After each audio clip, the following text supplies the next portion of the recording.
Assalamualaikum warahmatullahi wabarakatuh. Saya Nabila Salsabila dari kelas 12 MIPA 2. Di sini saya akan memaparkan materi sejarah yang berjudul Perang Indonesia dalam Upaya Menciptakan Perdamaian Dunia.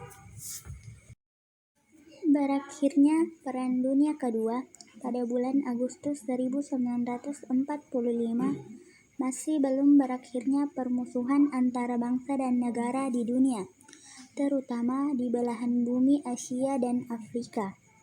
Masih adanya masalah yang memunculkan permusuhan yang terus berlangsung, sehingga lahirnya blok kekuatan yang saling bertentangan antara blok Barat dan blok Timur. Hal tersebut mengkhawatirkan sebagian negara-negara di kawasan Asia Afrika. Di akhir Perang Dunia Kedua, beberapa pemimpin negara-negara Asia Afrika di pasca kemerdekaannya seperti Indonesia, India, Myanmar, Sri Lanka, dan Pakistan berinisiatif untuk membuat pertemuan yang akan mendiskusikan permasalahan-permasalahan dunia. Gagasan-gagasan mengadakan sebuah konferensi yang melibatkan negara-negara Asia Afrika diawali dari pertemuan di Kolombo yang dihadiri oleh Kepala Perdana Menteri dari Myanmar, Sri Lanka, Indonesia, India, dan Pakistan.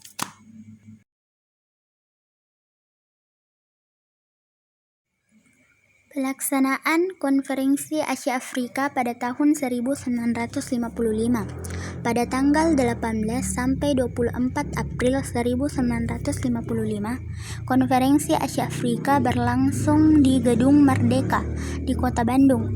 Persidangan ini diresmikan oleh Presiden Soekarno dan diketuai oleh PM Ali Sastronegdjojo. Hasil dari persidangan ini berupa persetujuan yang dikenal dengan Dasasila Bandung. Gerakan Non-Blok atau Non-Aligned Movement yang disingkat NAM.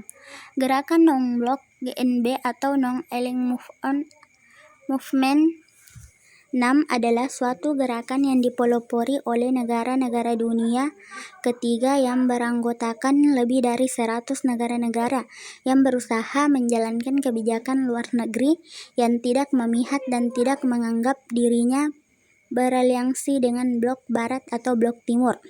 Gerakan Non-Blok mempresentasikan 55% penduduk dunia dan hampir 2/3 keanggotaan PBB. Mayoritas negara-negara anggota GNB adalah negara-negara yang baru memperoleh kemerdekaan setelah berakhirnya Perang Dunia Kedua. Misi pemeliharaan perdamaian Garuda. Dalam rangka ikut mewujudkan perdamaian dunia, maka Indonesia memainkan sejumlah peran dalam peraturan internasional. Peran yang cukup menonjol yang dimainkan oleh Indonesia adalah dalam rangka membantu mewujudkan pemeliharaan perdamaian dan keamanan internasional. Dalam hal ini, Indonesia sudah cukup banyak mengirimkan kontingen Garuda atau KONGA ke luar negeri sampai tahun 2014.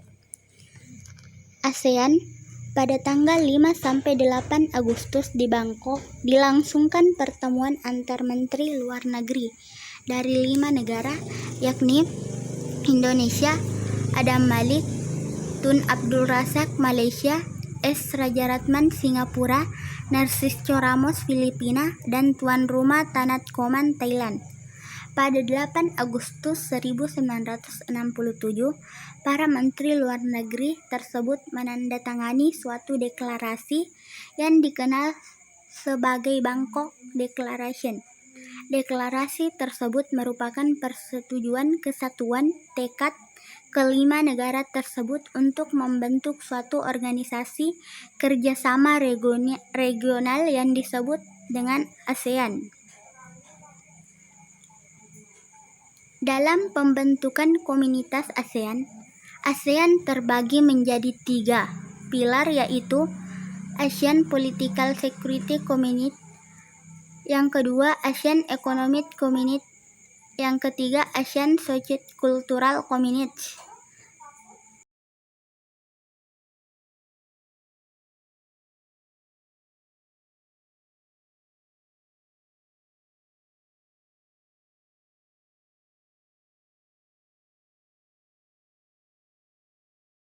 Organisasi Konferensi Islam.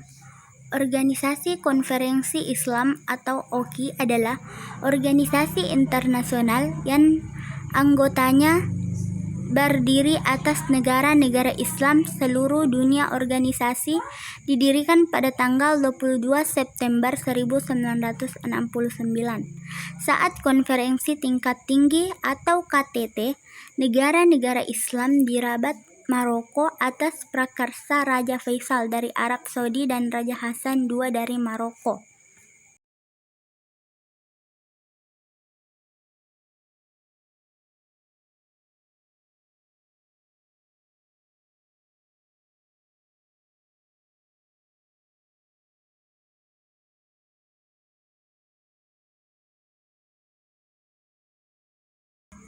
Deklarasi Juanda.